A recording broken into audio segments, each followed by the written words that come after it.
Honneur. Et je vous propose de vous installer ici. Vous pouvez indiquer, parce que je ne sais pas si c'est évident.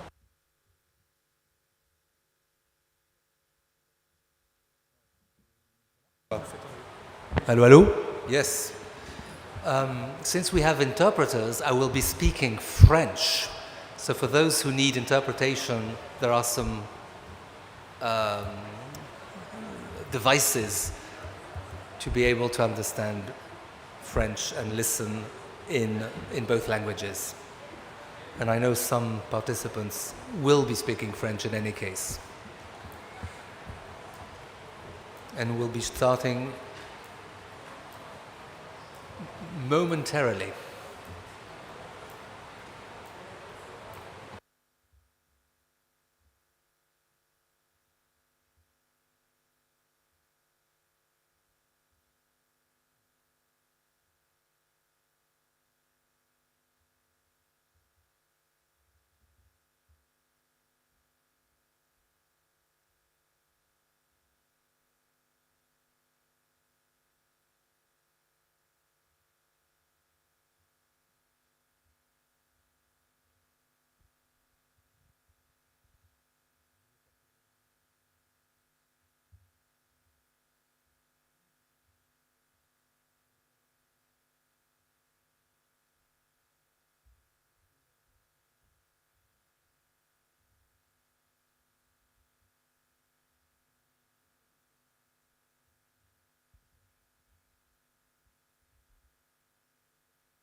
Okay, I think we can start.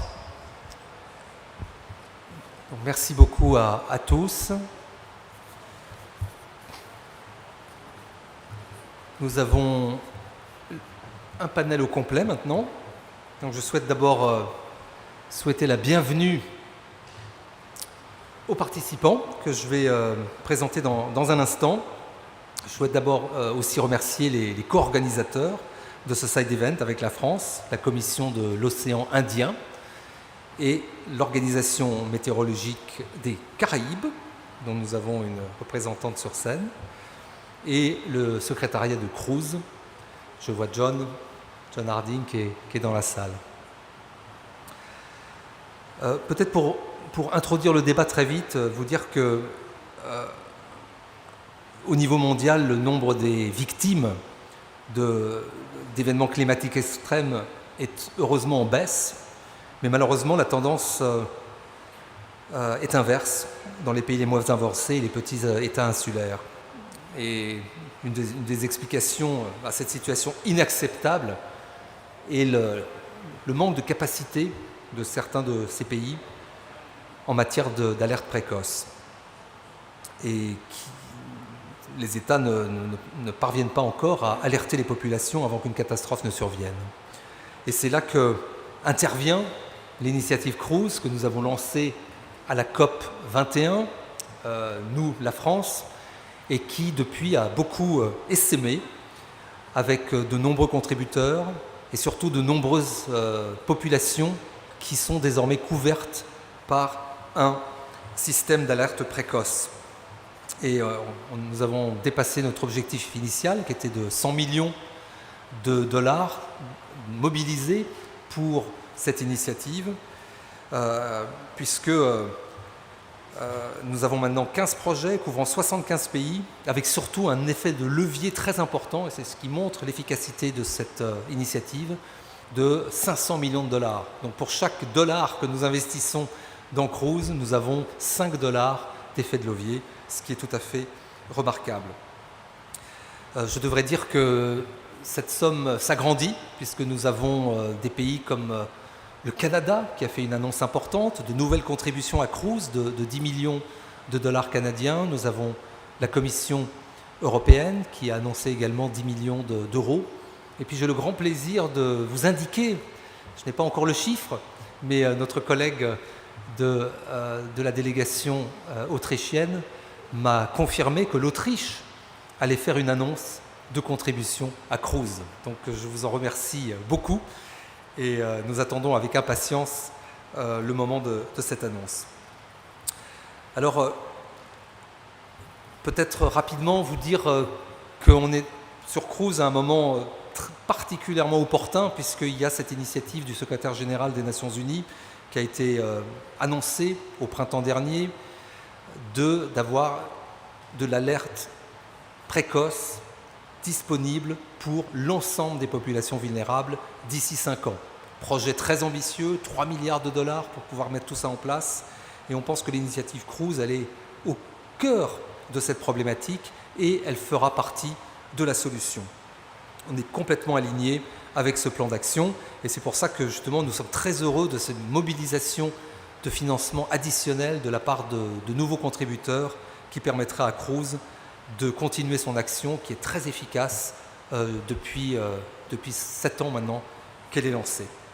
Donc je propose peut-être pour commencer de faire une petite projection d'une vidéo introductive qui dure 3 ou 4 minutes. Je sais, est-ce qu'on peut la lancer? Allons-y, je vois Catherine au fond. As part of COP27 in Sharm el-Sheikh, today's side event focuses on managing climate risks and enhancing resilience, working towards early warnings for all. As part of COP27 in Sharm el-Sheikh, today's side event focuses on managing climate risks and enhancing resilience, working towards early warnings for all. The Early Warnings for All Initiative Action Plan, which was launched on Monday, includes 4 pillars. 1. Disaster risk knowledge. 2. Observations and forecasting. 3. Warning dissemination and communication. And 4. Preparedness and response capabilities. The total new investment required to advance on all of these pillars for early warnings for all is $3.1 billion. Many actors need to work together to deliver across all 5 cross-cutting enablers, which include partnerships, locally led action, financing, the private sector, and science research and innovation. Many actors need to work together to minimize, avert, and address the impacts of climate change. Early warnings are a tangible application of climate change adaptation. Through CRUISE, countries are stepping up and strengthening their national systems. For example, Papua New Guinea developed the capacity to monitor droughts using satellite observations, produce drought risk maps for 22 provinces, along with monthly drought updates, and 3 user groups in the energy, water, and agricultural sectors now use impact-based warning services with demonstrated socioeconomic benefits. As we keep the ambition of early warnings for all in mind, today's side event will focus on 2 questions. 1. What are the main gaps and priorities to reach all people with early warnings? And 2. How do we scale up financing, and what are the country commitments to the CRUISE initiative? COP27 provides an opportunity for tangible action on climate adaptation through early warnings. Let us work toward that end together.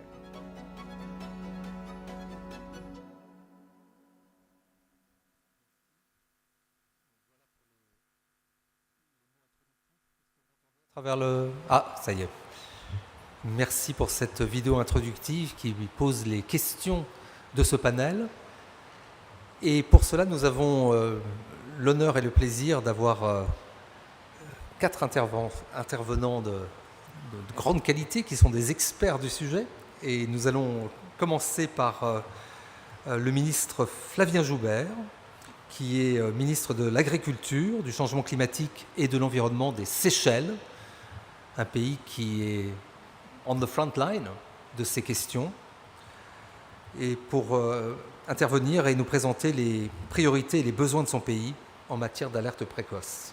Monsieur le ministre, à vous la parole pour 5 minutes chacun, à peu près, pour pouvoir tenir dans les temps. Monsieur le ministre.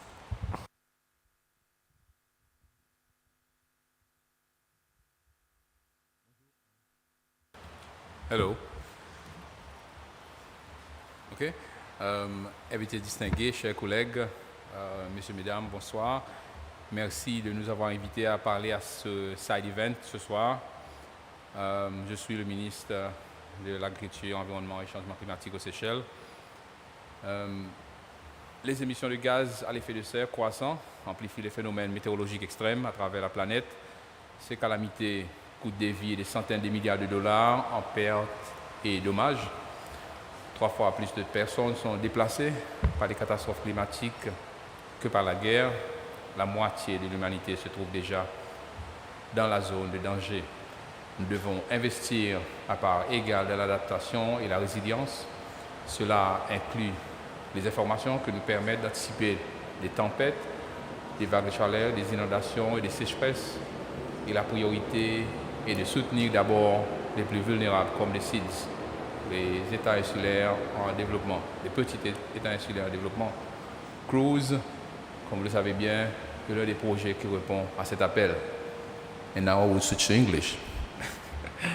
Early warning systems are a proven, effective and feasible climate adaptation measure that saves lives and provides a tenfold return on investment.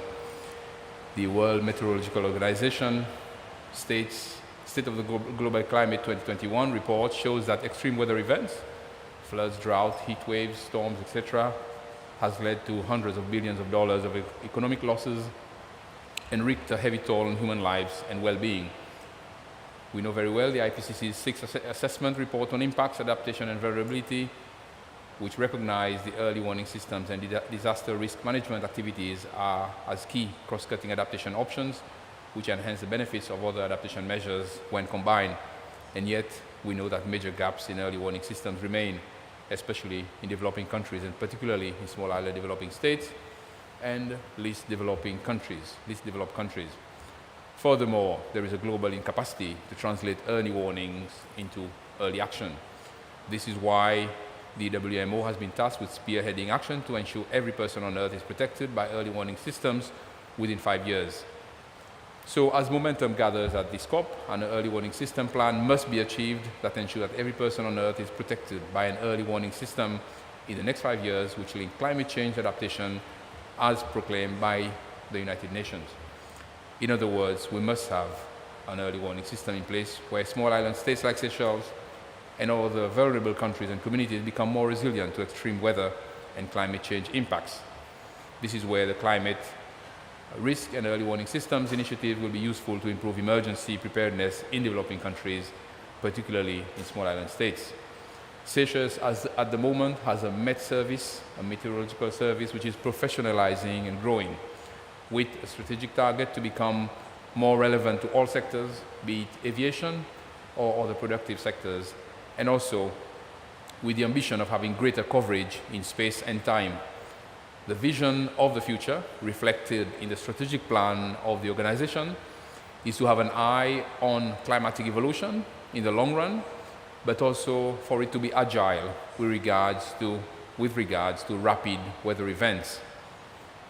Cruise and also the Hydromet Regional Project, which are complementary projects, is changing the way that the Meteorological Office is operating, and we think should help propel them to a high level of performance.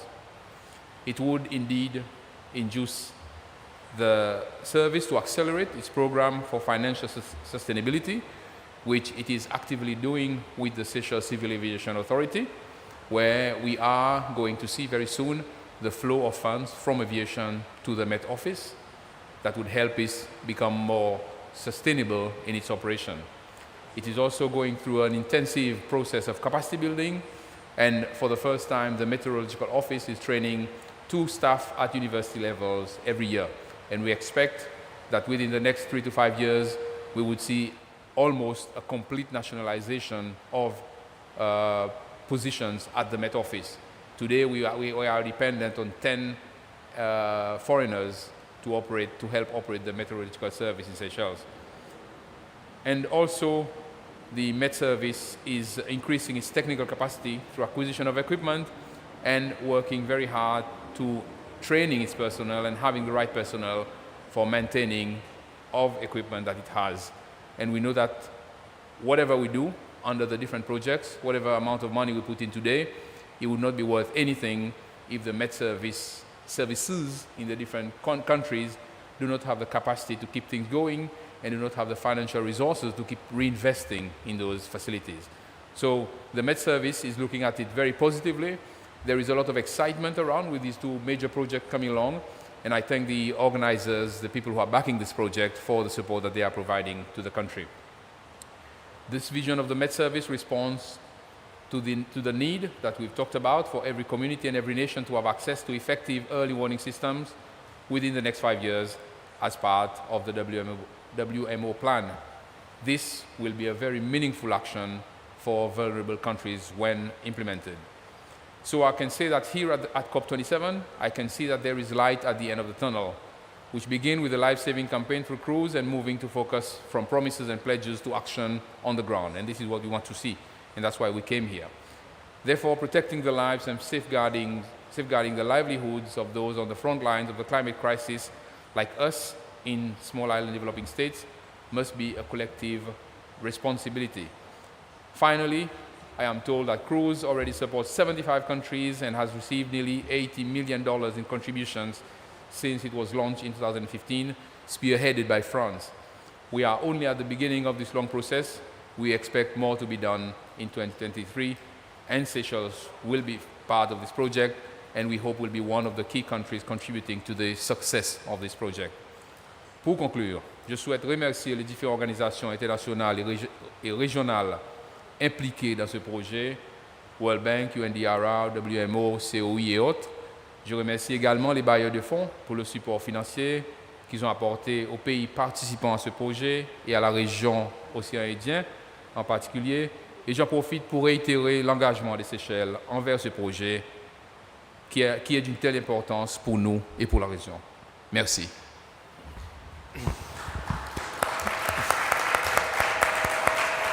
Merci. Merci beaucoup, Monsieur le Ministre, pour cette présentation. Et il y a une phrase que j'ai bien aimée, c'était « There is light at this COP, there is light at the end of the tunnel ».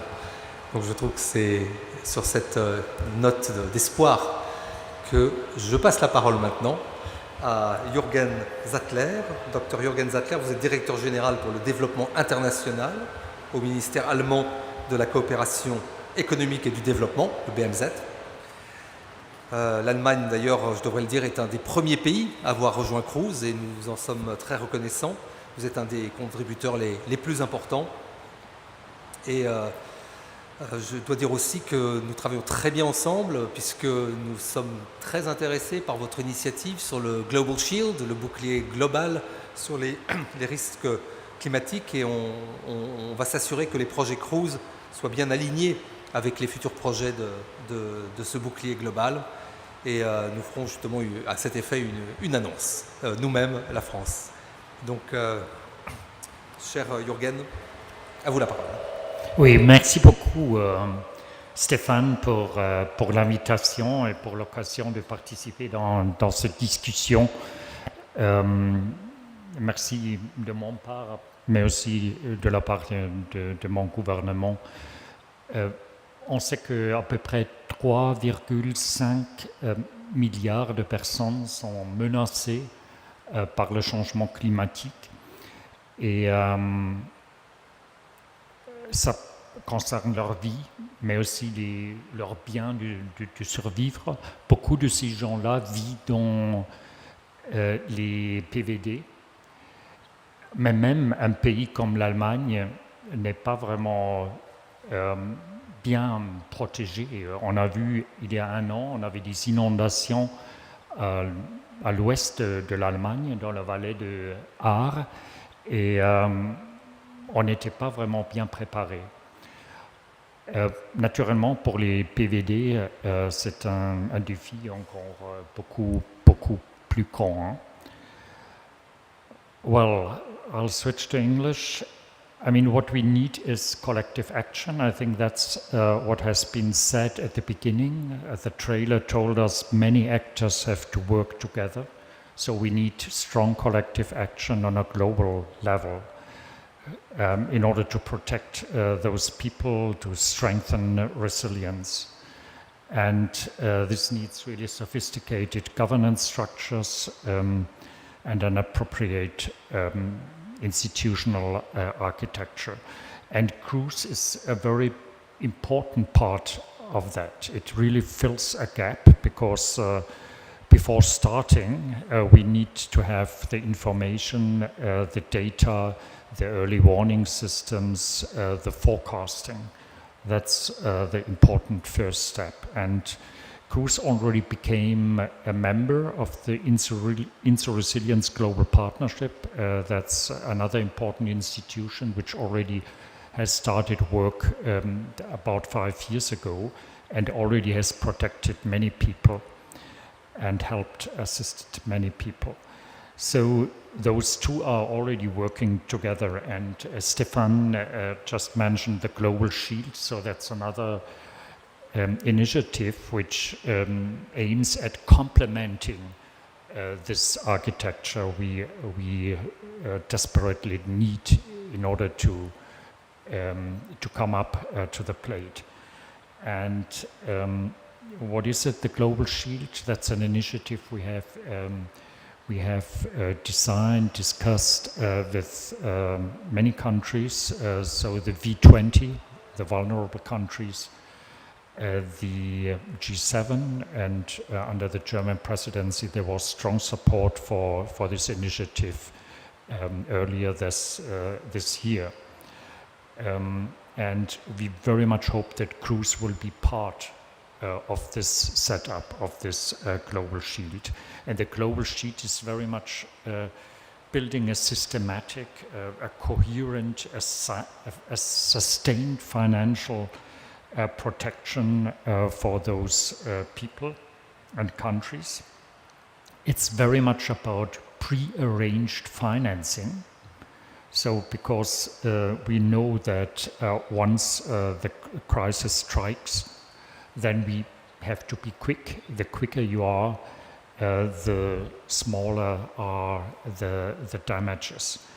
And we can, for example, see that a country like Bangladesh, having invested a lot in this kind of protection, nowadays is in a better place when, for example, floods occur. So it's about pre-arranged financing, but there we use a lot of instruments. It can be insurance instruments, it can be macroeconomic instruments, for example, where countries can suspend debt service once they run into such a crisis. And it can also be, for example, social protection. Adaptable social safety nets, for example, is a very good instrument in that context. And now we have identified with the V20 so-called pathfinder countries, because every country has to find its own way, its own solution. It's very country specific, and the countries have then to decide what kind of instruments they want to use. And so we need cruise at the beginning of this exercise. And I very much hope that cruise can also join in this first phase of the Global Shield, which is kind of piloting the approach in the so-called pathfinder countries. Thanks a lot. I'll stop here. Merci. Merci beaucoup, Jürgen. Et c'était en effet très important de marquer l'articulation nécessaire entre cruise et le Global Shield, parce qu'il y a beaucoup d'interactions possibles. Et on y travaille, nous en parlions encore hier lors du steering committee de cruise, steering committee où était invitée d'ailleurs notre troisième intervenante. Donc j'ai le grand plaisir d'inviter à Madame Arlène Lang, directrice de l'Organisation météorologique des Caraïbes, à faire partager son point de vue sur les besoins et sur l'initiative du secrétaire général des Nations Unies. Vous avez la parole.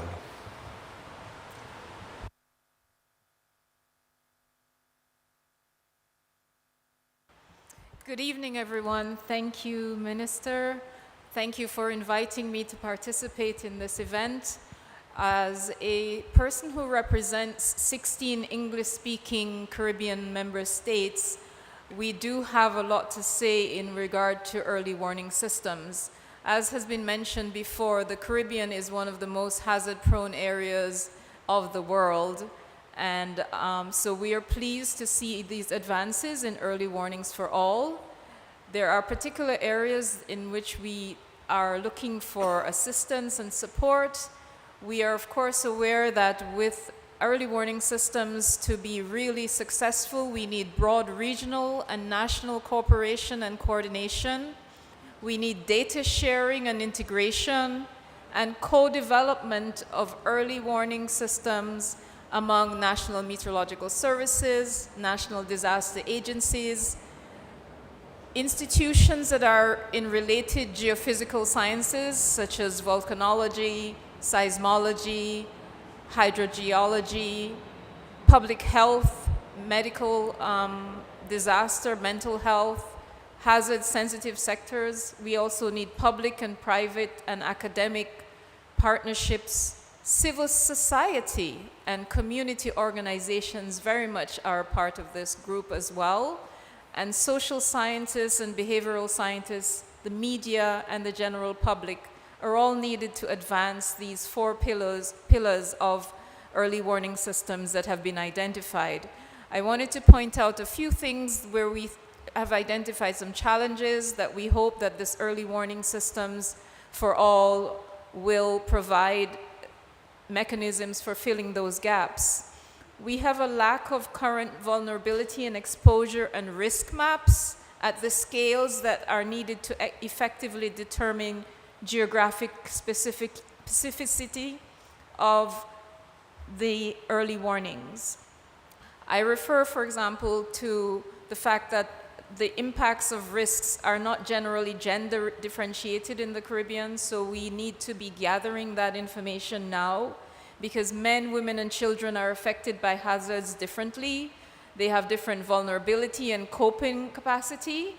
We also have disabilities, access to safe infrastructure, economic diversity among our members, social inequality, and also language differences. We are a region with transient populations, very tourism dependent, so at any given time we're not only dealing with the resident population that is there all the time, but we have transients, tourists, migrant workers, refugees. So we need some standard procedures for communicating with all of these different populations. We need procedures for assessing exposure and risk of different kinds of infrastructure.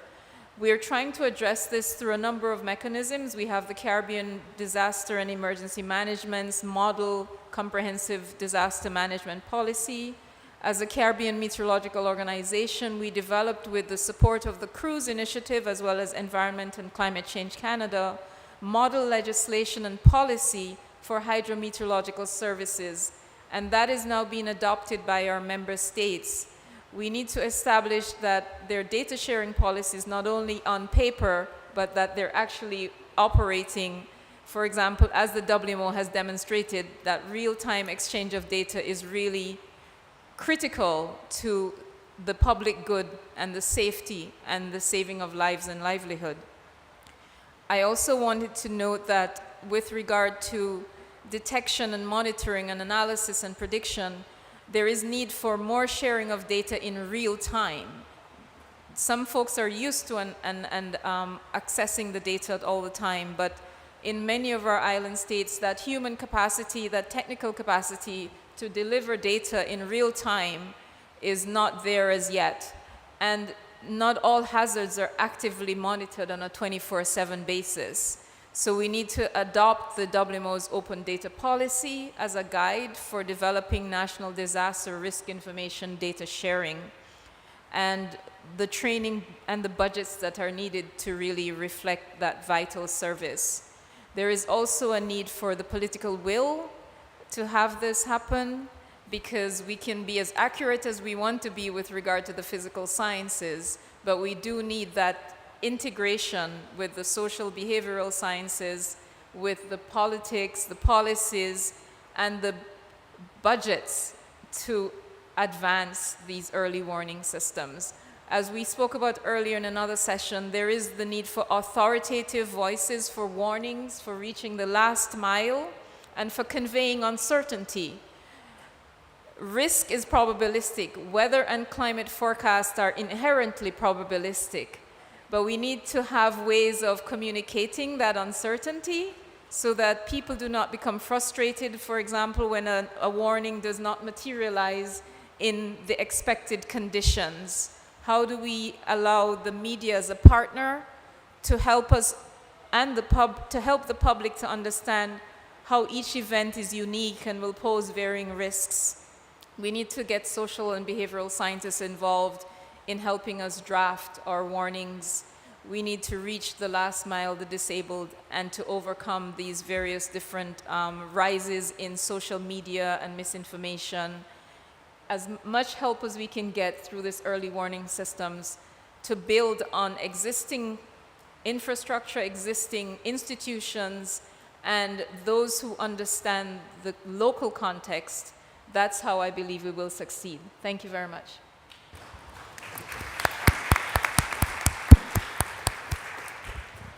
Thank you very much, and thank you for reminding us this. We're talking about science, exact science, but probabilistic science, and that's a very important part of it all. We're not always sure how things are going to develop, and it needs to be conveyed to the population. It's the famous story of crying wolf, and if you cry wolf too often, once the wolf arrives and nobody believes it will, then that's what's when there's trouble. And so it's a very complex part to play, and thank you for pointing that out.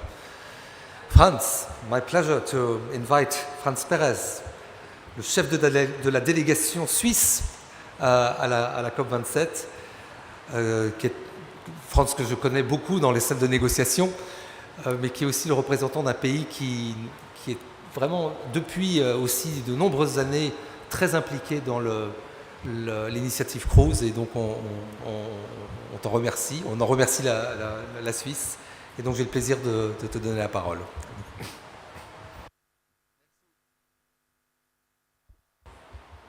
Merci beaucoup Stéphane, merci pour l'invitation, pour modérer aussi ce panel, et aussi un grand merci à tous les organisateurs de cet événement. Comme tu as dit au début, le nombre de victimes va augmenter encore plus avec le changement climatique. C'est vraiment un défi fondamental, et nous espérons beaucoup que dans cette COP, dans les prochaines COP et aussi dehors de cette COP surtout, on va prendre des mesures pour adresser ce défi. I would like just to respond to your first question. I would like just to make 5 points. The question is, what are our main gaps, critical gaps to look at? And first, I think, and the really critical point, that you have to be able to anticipate disasters. Anticipation is critical. Second, also the need of the multi-hazard early warning system. Thirdly, such systems have to be people-centered. Fourthly, we need also to understand the importance of prevention.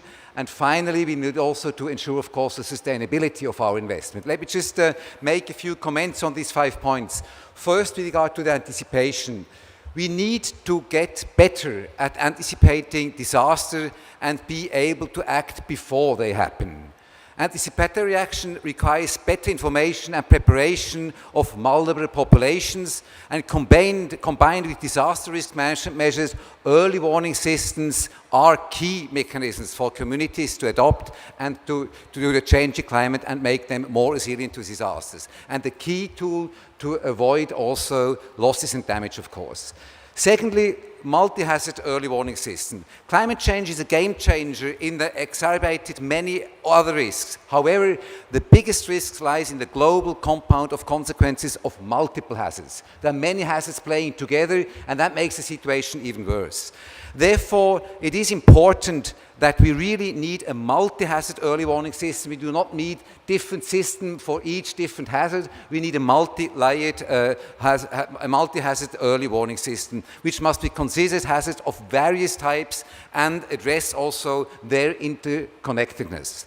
Thirdly, people warning systems need to be people-centered, and they must lead to early action.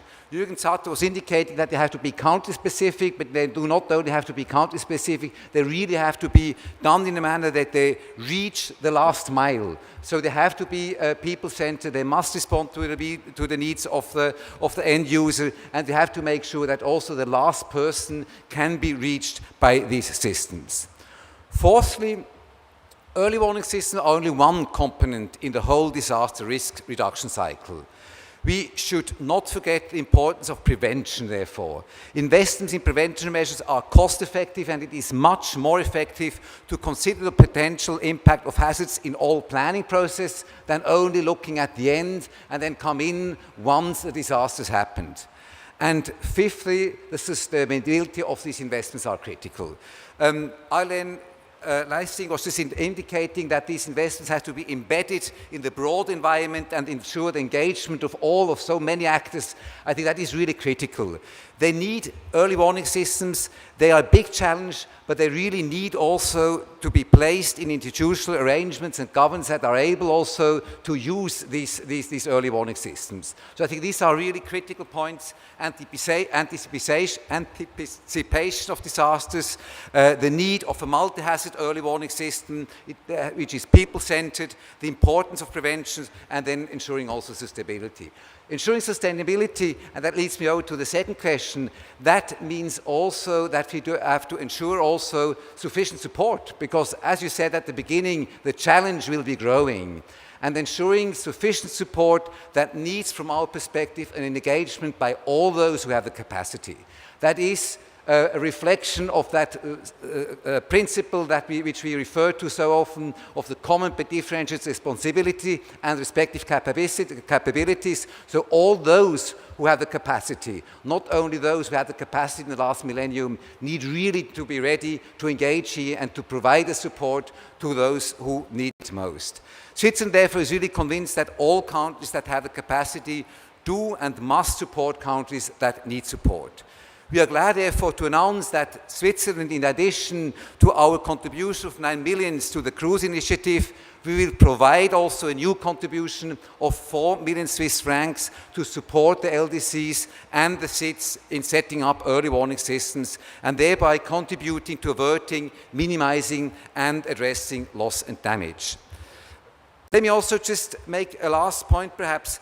We think it is really important that we use the different actors that are in place, that we work together with the different actors that are in place. We do not always have to reinvent the wheels. If you have too many wheels at once, the system becomes too complicated. We need the different actors that are here, such as crews, such as SOF, such also like the Global Shield that was mentioned before.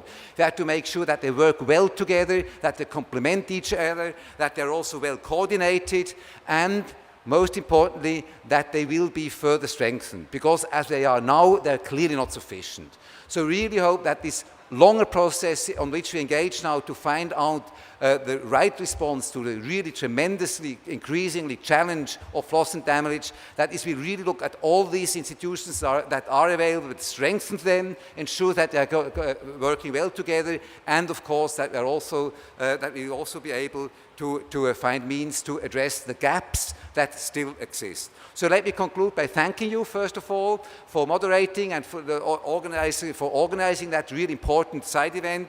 Let me secondly also reiterate that Switzerland stands ready and is committed to continue to support these activities with regards to loss and damage. And let me also conclude by a call where really it is critical that all those who have the capacity will engage in providing support for loss and damage. Thank you very much.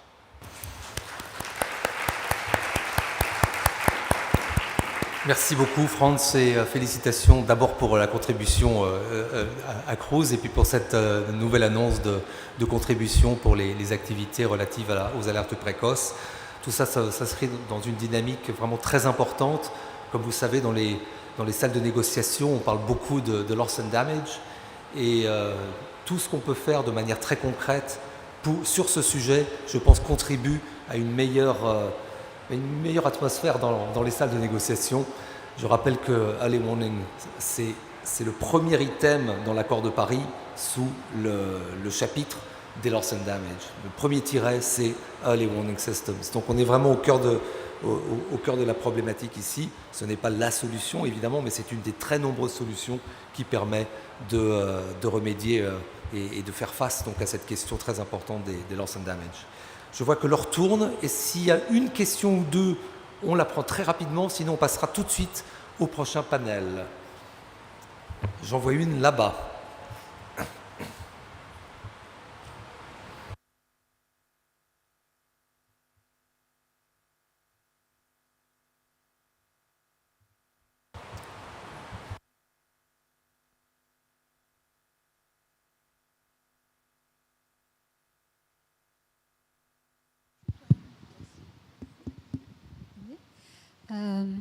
Excellences, Messieurs les ministres et honorables panélistes, je suis Raoul Zaunir-Vlou, le directeur général de Météo Madagascar.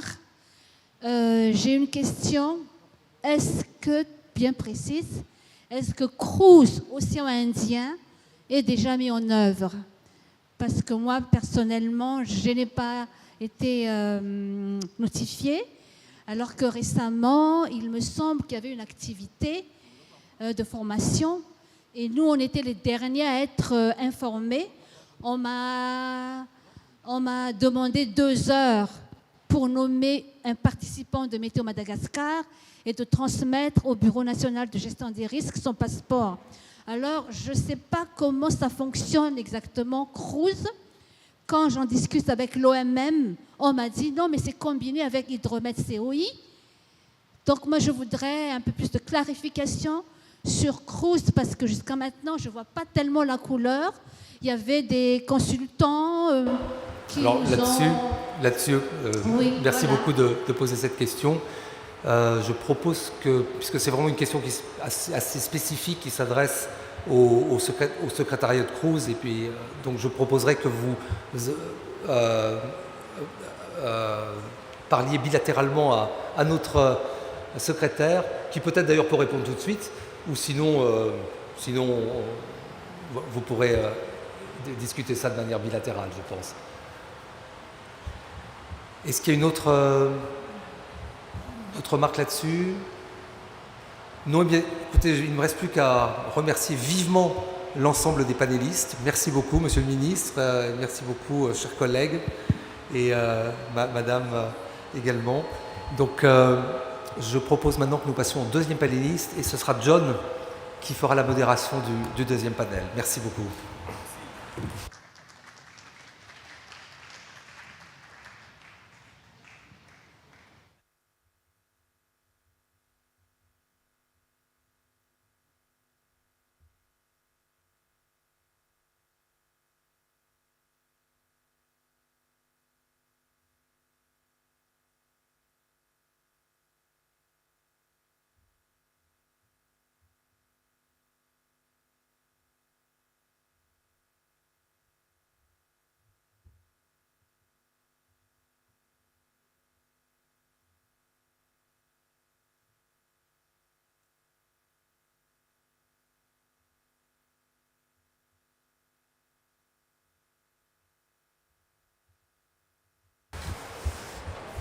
Good evening, colleagues. So let's continue with the second panel of the evening. If I can invite our 4 panelists to come and take their seats, please.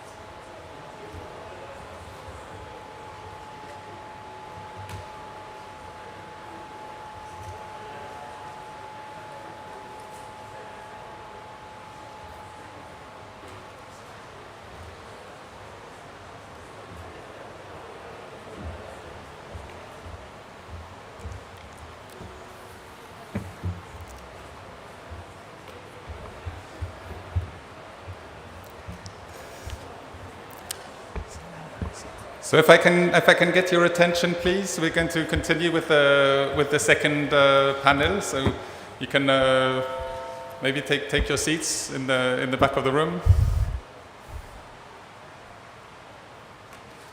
Thank you very much.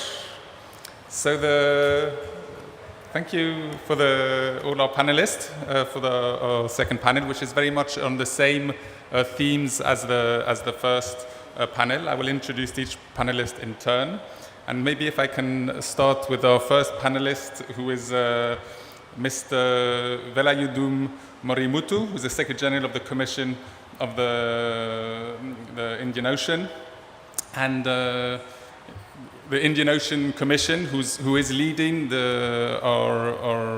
an initiative across the region that was referred to just now from the permanent representative from Madagascar.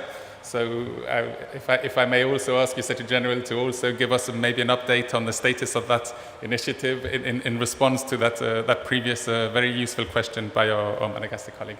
The floor is over to you.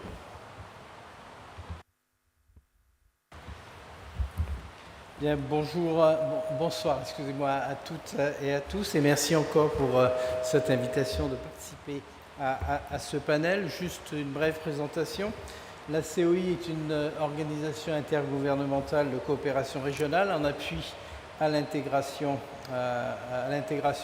régionale dans la zone sud-ouest de l'océan Indien. Alors, dans cette zone, nous accumulons à peu près tous les risques, sauf les risques d'avalanche de neige. Et en même temps, c'est une zone, alors sur les questions météorologiques, très vulnérable, très impactée par ces aléas, avec des effets sociaux et des effets socio-économiques qui sont extrêmement importants. Alors cette zone aussi regroupe 5 États membres, je dirais 3 États membres qui sont particuliers parce que ce sont des États membres qui sont les plus riches d'Afrique en termes de PIB par tête, Maurice, Seychelles et la Réunion, et aussi 2 pays qui sont classés parmi les pays les moins avancés, Madagascar, la République de Madagascar et la République des Comores. Alors je disais que la zone était fortement impactée, même très impactée par les aléas météorologiques, et je donnerai un exemple, juste la dernière saison cyclonique qui a été remarquable par sa durée et son intensité. De la même manière, c'est une zone qui est extrêmement importante à couvrir. Elle a une superficie de 1,5 fois la surface de l'Europe à 27.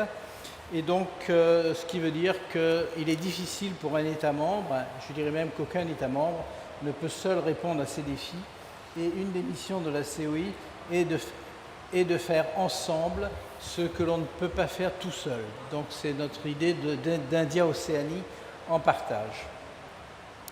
Je disais donc qu'une de nos missions est de travailler en amont afin de mieux prévoir ces événements et d'améliorer les outils, les systèmes d'information et la capacité à prévenir pour réduire les risques. Et on essaie surtout d'adresser les causes afin de mieux préparer les réponses. Je vais juste me concentrer peut-être sur la question de ce que l'on fait avec les cyclones et comment nous essayons de coordonner un certain nombre d'instruments. Donc ces instruments ont été mis en place autour de l'amélioration des capacités des services météorologiques à travers un certain nombre de programmes. Le programme BRIO, qui est un programme de projection climatique à l'horizon 2100, avec un modèle important qui est le modèle Aladdin, qui est d'une grande précision. C'est un modèle de très grande résolution avec un grid de 15 km et qui fait aussi de la prévision saisonnière. Le programme Hydromet, programme très important, et son articulation, et le programme Résilience et gestion des catastrophes, ainsi que l'articulation avec le programme CRUISE et le programme CLIMSA. Donc CRUISE, on en a parlé, et CLIMSA est un programme qui permet d'améliorer les systèmes d'information et les services climatiques. J'en profite pour remercier le GCF, le Fonds d'aide pour le climat, qui finance en grande partie le projet Hydromet, qui est en voie d'accréditation et à hauteur de 58 millions d'euros. Alors, afin de réduire les pertes et dommages, la COI travaille aussi sur un autre ensemble de programmes afin d'améliorer la résilience des zones côtières, notamment par les programmes RECOS et GMES. GMES est un système d'observation de la Terre satellitaire pour le suivi des dégradations côtières et maritimes, et tous les pays africains en sont concernés. Ces programmes déploient aussi des outils de solutions fondés sur la nature. Et RECOS est un programme important puisque c'est un programme qui concerne la résilience côtière. Alors ça, ce qui est important pour nous, c'est d'essayer d'articuler l'ensemble de ces programmes et de les coordonner afin d'avoir une plus grande optimalité pour la protection des populations. Alors je disais au départ qu'il y avait énormément de risques dans la zone, pratiquement tous les risques sauf les avalanches de neige. Il y a aussi quelque chose d'important, un risque important qui est que sont les risques tectoniques, et notamment les risques les risques volcan-tsunami, notamment par l'émergence d'un volcan sous-marin, qui est un objet extrêmement intéressant pour les scientifiques, puisque c'est la première fois qu'on voit naître et qu'on observe un volcan depuis, je dirais, le niveau zéro du fond marin. Il a commencé il y a à peu près 5 ans, et aujourd'hui il est à 800 mètres de hauteur. Il a pris 800 mètres de hauteur en à peine 5-6 ans. Et il est aujourd'hui à 2760 mètres en dessous de la surface de l'océan. Donc là aussi, nous sommes très, très vigilants et très attentifs, et nous travaillons avec les scientifiques afin d'améliorer la production et de connaissances sur les questions et pouvoir envisager une réflexion plus importante sur les risques induits. Parmi les risques qui sont aussi présents dans la zone, c'est bien sûr la pollution marine de nature chimique, puisque la zone est devenue un lieu de passage important de navires, et beaucoup de grands pays voient leur chemin pour transporter leur pétrole passer dans la zone, et il est important de prendre en compte ces risques avec une articulation sur les liens climat-océan et les risques d'accidents maritimes. Donc, pour résumer ce que fait la COI dans la réduction des risques de catastrophes, ainsi que et notamment les risques météorologiques, c'est vraiment le renforcement des capacités des services météorologiques, des services hydrologiques pour l'ensemble des États membres, d'où l'importance de cette mutualisation et de la coordination de tous les programmes dans ce domaine, notamment ceux qui vont lier cruise et hydromet. Je vous remercie.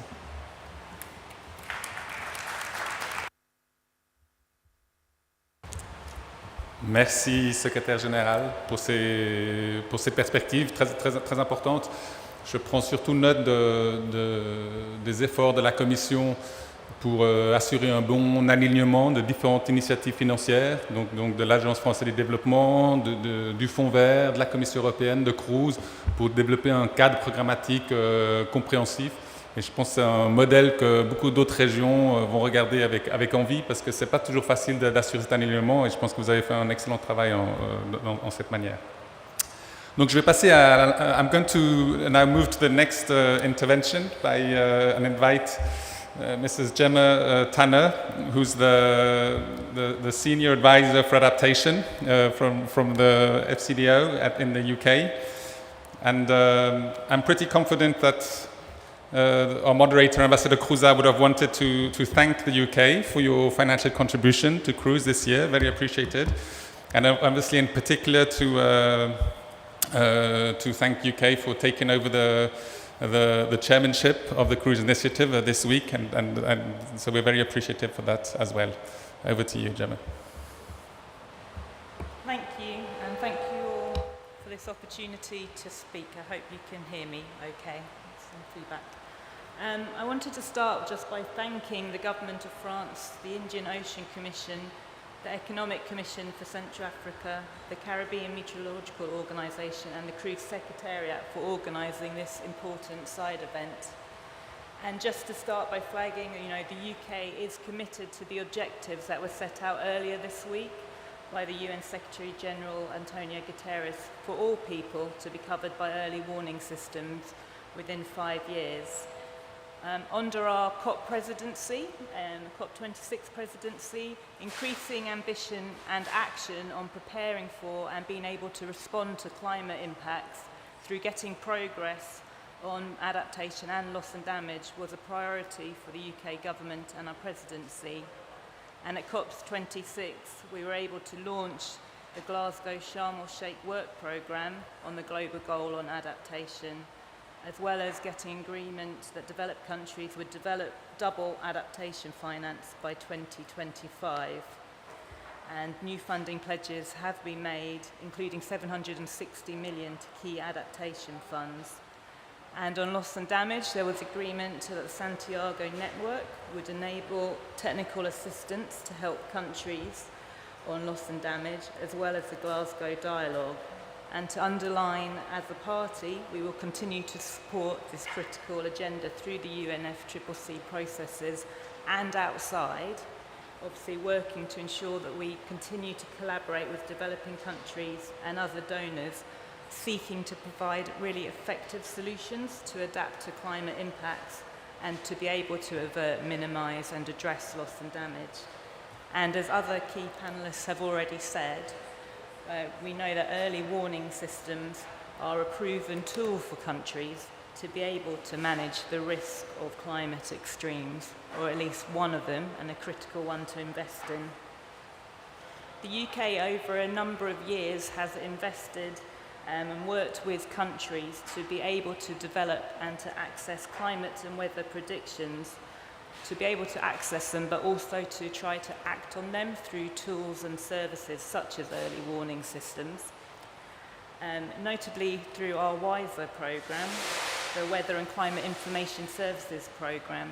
This was initiated in 2015 with the UK Met Office. It started in Africa and is now a £39 million programme working in Africa, South Asia and the Middle East. And it's really been through this engagement with countries on the ground that we've worked to learn that these initial investments in building weather and climate services can result in huge benefits. For example, the WISER programme I just mentioned has ensured access to weather and climate services to over 3.3 million households and also delivered in excess of 200 million in socio-economic benefits. Getting this sort of high return on initial investments really helps us to champion further investments in this area. Thank you. Echo.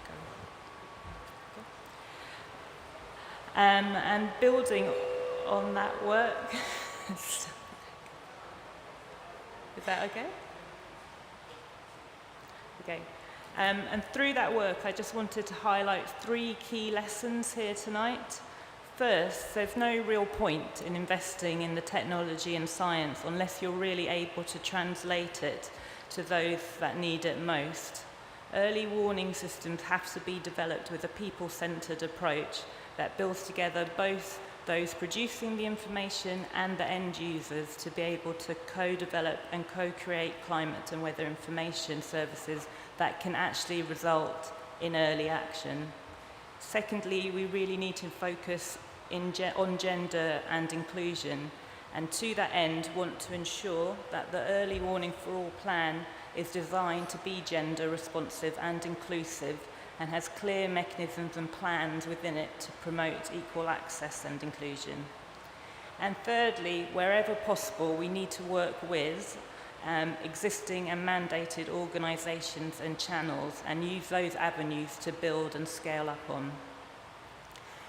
Coming back to that point about how we really link early warning and early action, I'd like to mention the Risk-Informed Early Action Partnership, REAP, which was specifically set up to build up momentum around this important agenda and start to bring together the relevant actors in this space. And also to acknowledge, as already been said, that we're really pleased of the UK to become the new chair for the Cruise Steering Committee. We've been contributing to Cruise since 2018, and we are really happy to continue to contribute this year. This is the first event for the UK in that role, so I really like to thank the outgoing chair, Ambassador Cruiser, and I really look forward to working with all members and the Secretariat to ensure that Cruise is fit for purpose and can really respond to those challenges that were set out by the UN Secretary General. I'd also really like to welcome in that role all the funding announcements that have been made by France, Switzerland, Canada and Austria tonight that will really help take Cruise forward. Early warning for all is a critical challenge. It's a big opportunity and we really look forward to playing an active role and working with all partners. Thank you.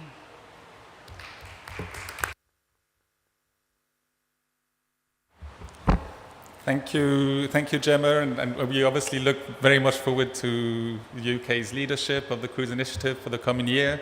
We look forward to working with UK Met, with WISER, with REAP, also as we move forward. So thank you very much for your input. I'd like to invite Mr. Hossam El Sharkawi, who's the IFRC Regional Director for Middle East and North Africa. And my apologies if I didn't get your title right. Ambassador Cruza kindly left me his moderation notes, but they're in French, so I'm trying to translate as I'm going. But hopefully I got it right. Well done. Thank you. And if you could just give us in 5 minutes on the role of the National Red Cross and Red Crescent Societies in early warning systems. Absolutely. Over to you. Pleasure to be here. Congratulations, Government of France, Cruise Initiative. Much needed. We use it.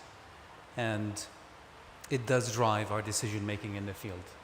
I represent an institution that is at the last mile that everybody talked about. I represent an institution with membership of 192 national societies, Red Crosses and Red Crescent, that every day are in that last mile, be it the physical last mile or be it the last mile of the inner cities of the marginalized communities or the migrants and what have you. The three key messages from our side, and thank you so much, Khema, for highlighting this. It's as if you read my notes, but I'm sure you didn't. But we need this translated into a people-centered, community-based approach. This is where we see a decoupling of fantastic forecasts that are needed, but then the action and the investments that are needed for that action, be it preparedness or be it response preparing to respond for imminent disasters, and what comes after is still lacking, is still not agile, and certainly the funds are inflexible. Where we operate in that space where you can in fact save lives and livelihoods of people. We conduct weekly what-if scenarios with our teams across the world. What if this happens? What if this happens? What will we do? That is anticipatory action. We used to call it imminent disasters are coming, and that is getting better every day. We're working with colleagues from Red Crosses, German Red Cross and others to perfect that approach. But we're still not quite there. And our Red Cross, Red Crescent movement are the natural partners in that last mile for governments, and that still needs recognition. I want to share with you just a story, a 1-minute story or two from the field. Major fires in Canada, Alberta. I was for 10 years the vice president of the Canadian Red Cross. Massive fires in 2017. Canadian Red Cross was there to help. We walked into the massive emergency operation response center, the firefighters and the police and the army and so on. Massive big screens on the walls showing the trajectory of the fire that was moving in different directions, unpredictable, different scenarios. The helicopters, the trucks, the wind, and so on. We asked one question: where are the people in this?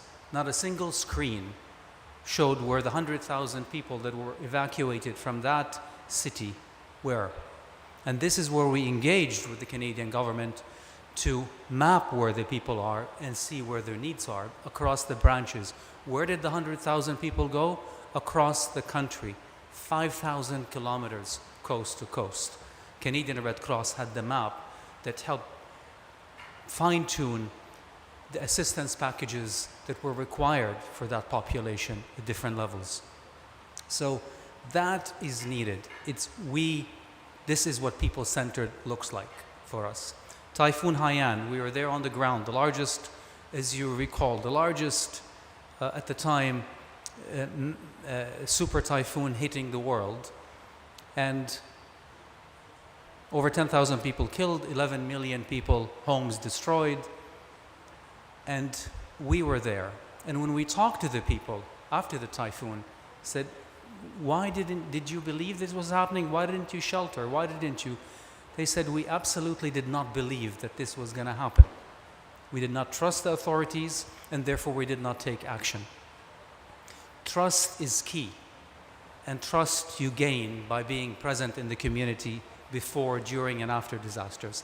That is our added value for the anticipatory action. That is our added value for making these forecasts meaningful for people. And anticipatory action a trigger could be, if you see an imminent disaster or a typhoon heading your way, is you pre-deploy hundreds, for example, of Red Cross, Red Crescent volunteers to pass the message in those communities hard to reach, to knock on doors.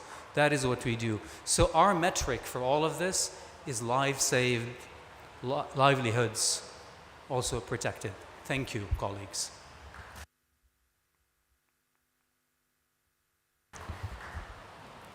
Thank you, Hossam, for that very clear and inspiring presentation on the role of the National Red Cross and Crescent Societies. And we're very happy that in our recent financing decisions, there's always been some financing for the National Red Cross and Crescent Societies, thanks to our partnership with you, and we hope that will continue moving forward. I would like to pass to our last but not least intervention from Vladislav Arnunov, who's a senior program manager with the Green Climate Fund. And we've been working very closely with the Green Climate Fund to try and facilitate greater access and scalability of financing on early warning for least constrained SIDS. And so the floor is yours, Vladislav. Thank you. Thank you very much, John, and a very good evening to all of you. It's an honor to be part of this side event and to represent the GCF here. So I want to thank the Crew Secretariat and also WMO for organizing this event. The GCF is excited to be a key partner in early warnings for all. Our executive director was at the launch of this initiative by the Secretary General this Monday, and we are committed to be a key partner as we move on. So tonight I will talk about three things: what the GCF does in relation to early warnings, what challenges and opportunities exist, and how we are planning to move forward with speeding up financing and access to finance.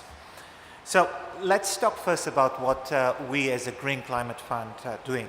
Today, we have committed to 56 climate innovation and early warning system projects, which amount to $648 million. The distribution varies across regions and country groupings.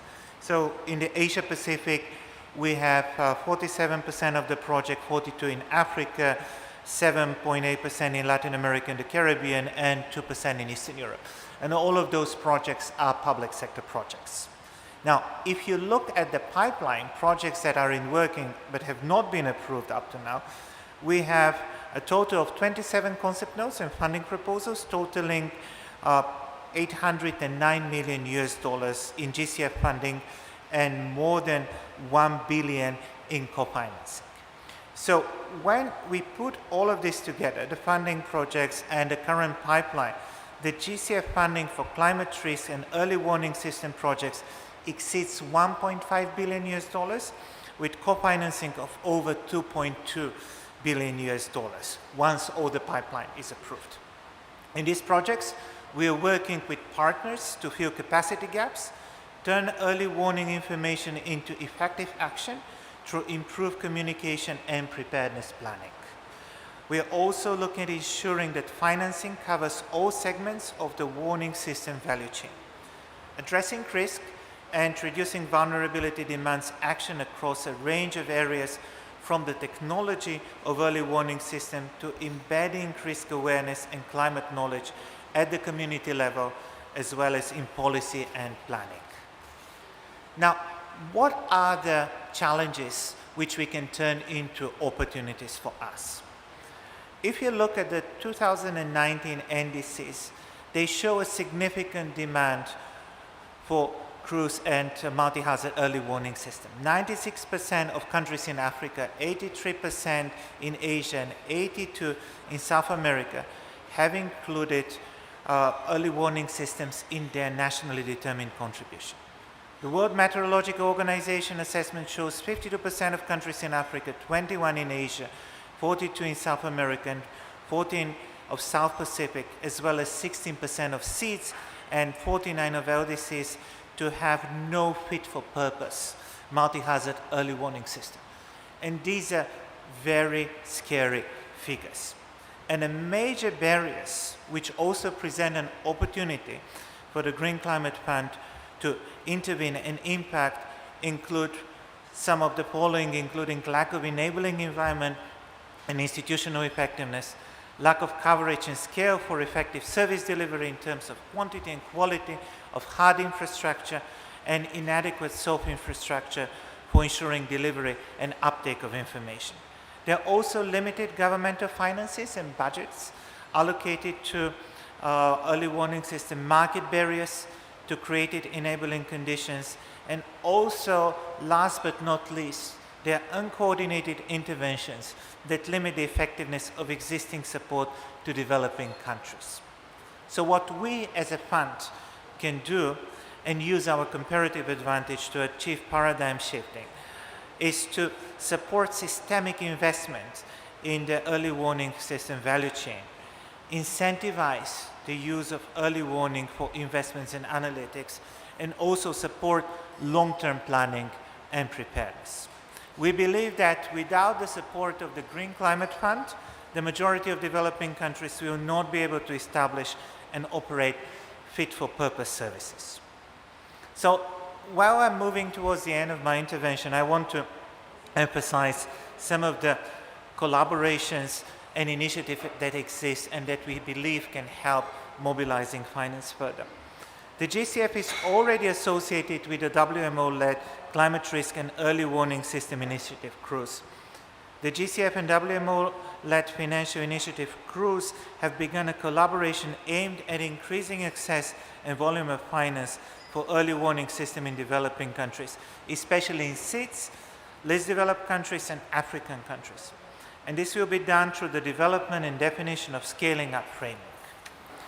The GCF simplified approval process, and this is an approval process that allows us to channel funds in a swift manner to small-scale projects, will provide a fast-track access to GCF climate finance of recently completed cruise projects that have successfully provided adaptation results and impacts to countries and local actors. The emphasis of the sub-cruise scaling up framework is on the effectiveness of financing investment with a focus on the outreach and penetration of actionable climate information and early warnings at community and household level. So this is the so-called last mile connectivity and also appropriate risk reduction actions. So to close my intervention, I want to emphasize again that the GCF remains committed to support early warning action and support developing countries in addressing their needs. So I want to thank you for your attention.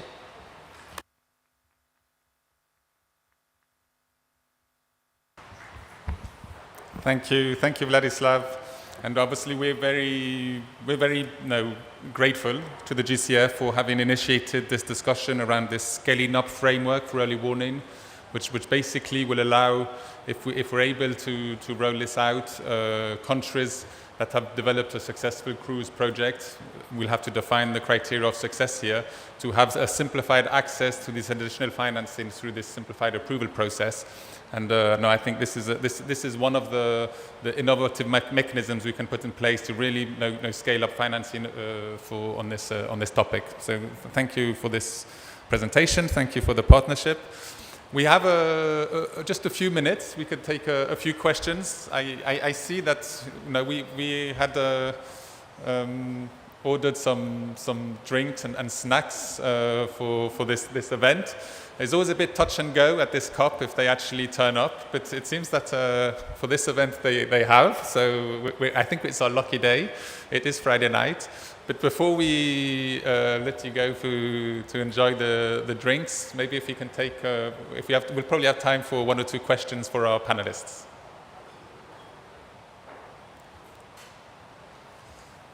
Or maybe I shouldn't have mentioned the drinks first.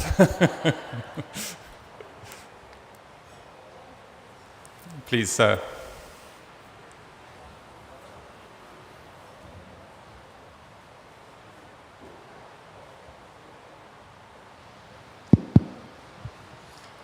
Hello, thank you very much for the presentations, for the great initiatives. My name is Chris Ball. I work with a German humanitarian organization called Diakonie Katastrophenhilfe, and I'm here also as part of the delegation of the Global Network for Disaster Reduction of Civil Society Organizations. And in both of the 2 presentations and sessions that were given, there was a lot of reference. There was one reference at one point to the need for the engagement of civil society. There was also a lot of emphasis around reaching out to the last mile and to make these initiatives and the systems that are being brought in effective and really engaging with those communities on the ground to be able to, for them to, who are the ones who need to act on these systems, to be able to respond effectively. And of course, engaging with the mechanisms of institutions like the Red Cross as well as a mandated organization are really essential.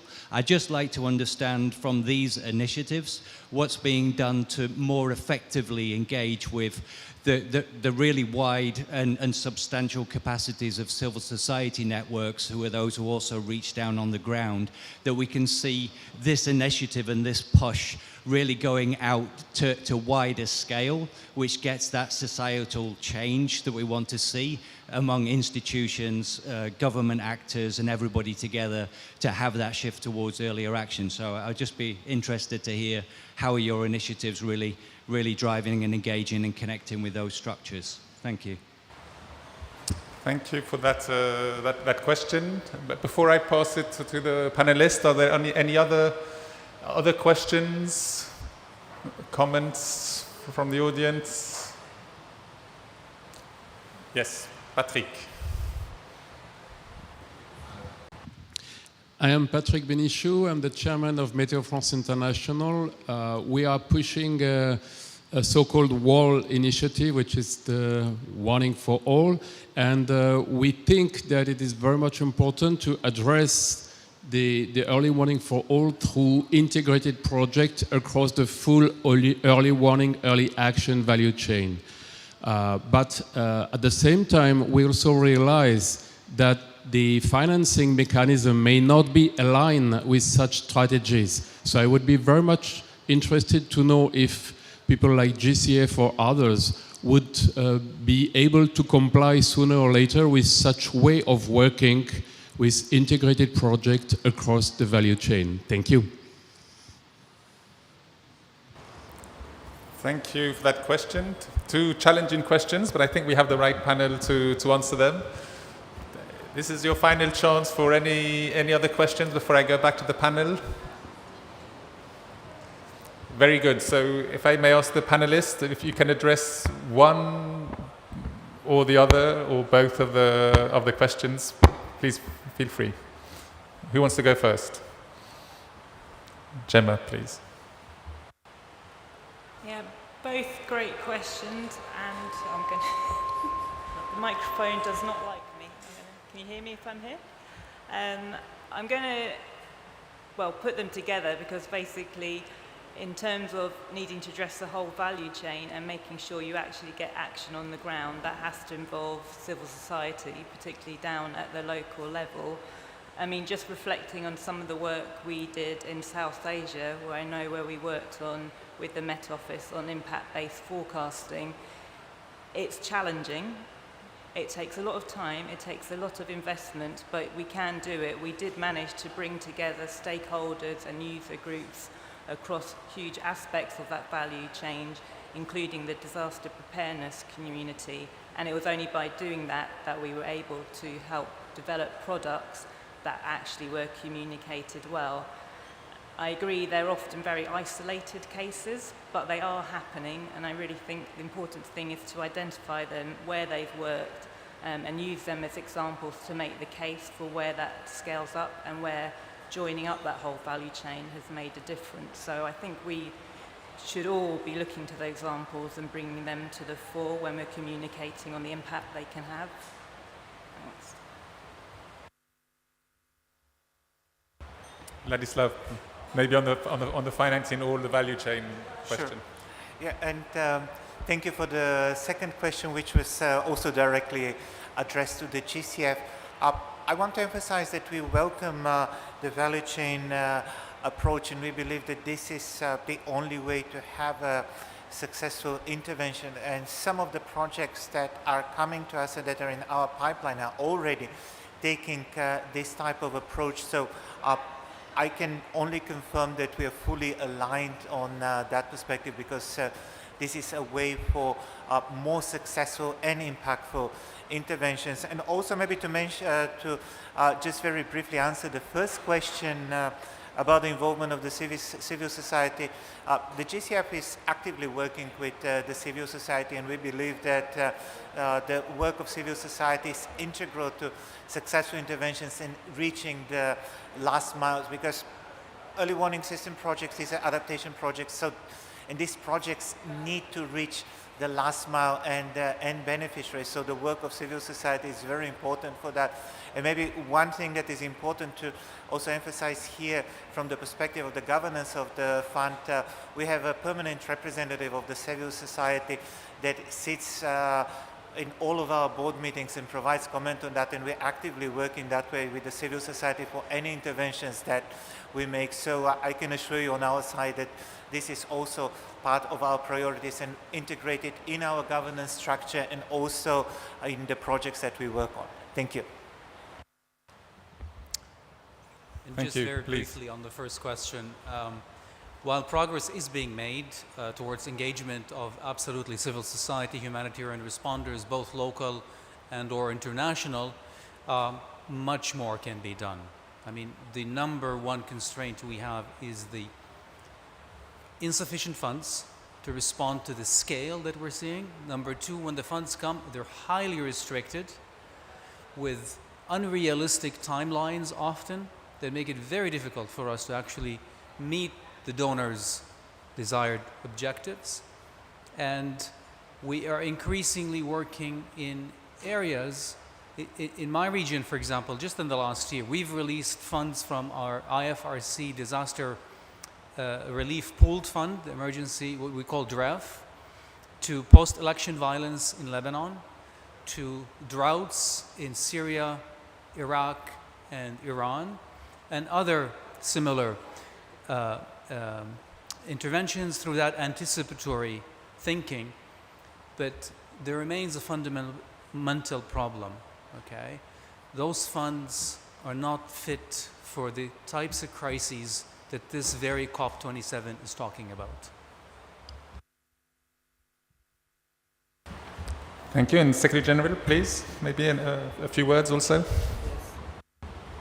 Merci. Oui, concernant l'action de la société civile, alors dans la zone océan Indien, je dirais qu'effectivement, comme l'a dit mon prédécesseur, on pourrait faire beaucoup plus et beaucoup mieux. Et nous avons un organisme, c'est la PIROA, d'accord, qui intervient beaucoup sur le terrain en prévention, comme par exemple aller installer des stocks de matériel au plus près des prévisions de catastrophes, de façon à intervenir assez rapidement en première intervention avant que des choses plus lourdes se mettent en place. Et il y a aussi des initiatives qui sont prises, notamment à La Réunion, où des systèmes d'emploi vert sont mis en place pour dégager les ravines, pour dégager tous les obstacles qui puissent amener des surcatastrophes par rapport à un événement climatique comme un cyclone. Mais il est vrai qu'il faut qu'on trouve de meilleures incitations pour que les populations elles-mêmes travaillent dans ce sens. Il y a encore beaucoup à faire. Et au début de mon intervention tout à l'heure, j'avais dit que les États membres étaient très, très hétérogènes et bien sûr, cela va dépendre aussi, en dehors, je dirais, de solutions basées sur les communautés, mais aussi des niveaux d'infrastructure et comment elles sont disposées au moment des catastrophes. Donc je crois qu'il y a vraiment encore beaucoup à faire. Et on peut avoir aussi une discussion avec l'ensemble des responsables des États membres pour améliorer cet état de fait. Thank you very much for those clarifications and answers. And I think maybe we can give the panelists a last round of congratulations and thank you for coming to this session. And I hope you've came out of this session yourselves with the feeling that, of course, this reaching all people with early warnings within 5 years is going to be extremely ambitious, but hopefully coming out of today you think it's also very much an opportunity for all of us to really step up our support and work in this area and hopefully get more effective and better at the way we're doing it. And I'm very pleased now to invite you to join us and the panelists for a drink. It is 8 o'clock and it's Friday night, so thank you again very much for your time.